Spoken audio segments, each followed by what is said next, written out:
Mark chapter 5. They went across the lake to the region of the Gerasenes. When Jesus got out of the boat, a man with an evil spirit came to the tombs to meet him.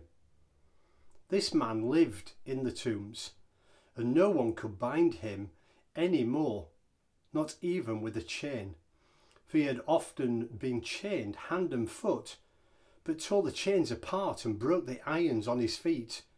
No one was strong enough to subdue him. Night and day, among the tombs and in the hills, he would cry out and cut himself with stones.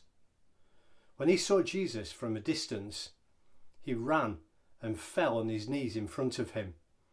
He shouted at the top of his voice, "What do you want with me, Jesus, Son of the Most High God? Swear to God that you won't torture me."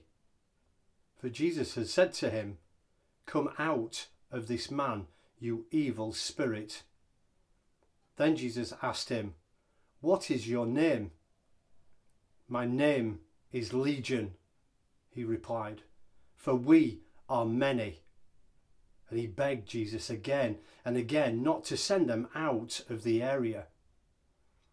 A large herd of pigs was feeding on the nearby hillside.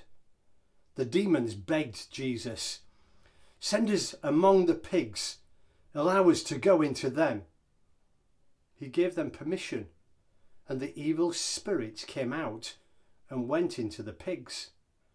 The herd, about 2,000 in number, rushed down the steep bank into the lake and were drowned. Those tending the pigs ran off and reported this to the town and countryside, and the people went out to see what had happened.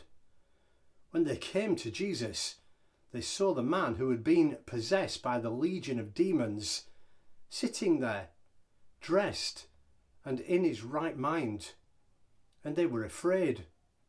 Those who had seen it told the people what had happened to the demon-possessed man, and told about the pigs as well.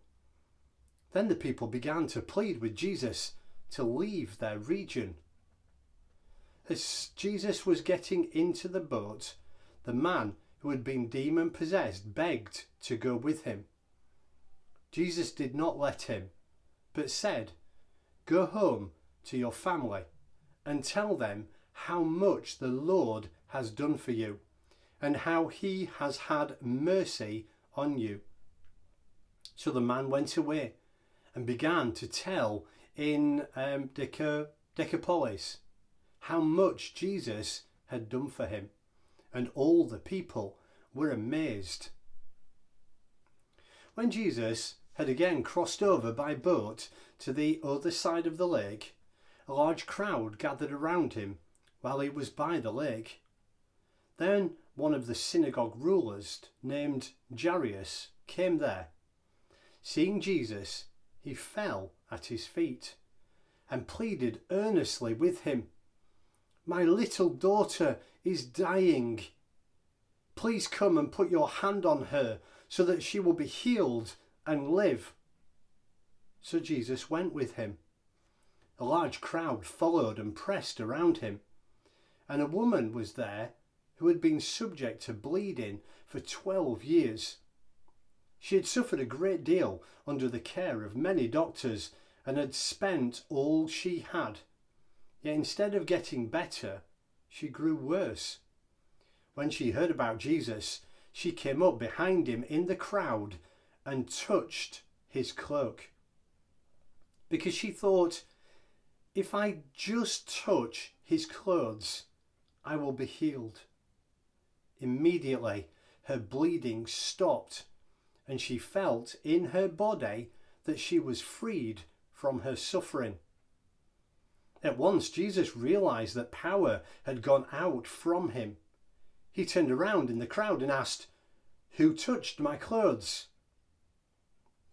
"You see the people crowding around you," his disciples answered, "and yet you ask, 'Who touched me?'"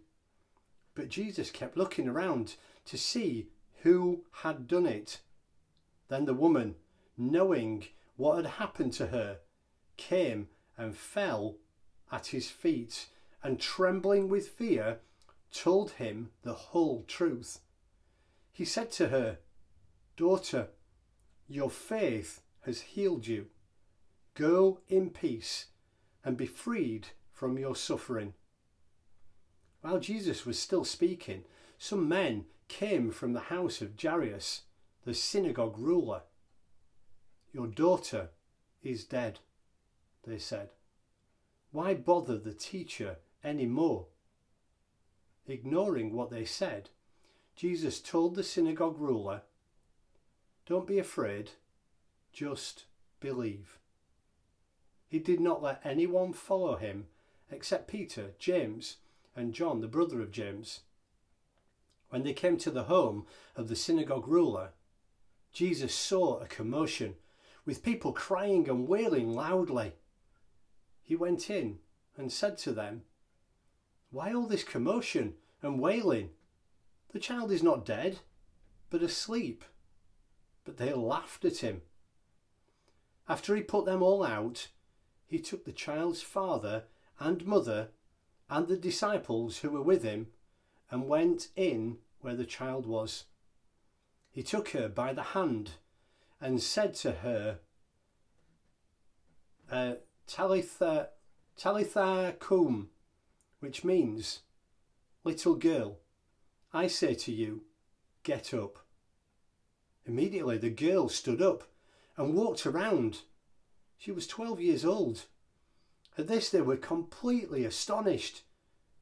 He gave strict orders not to let anyone know about this and told them to give her something to eat.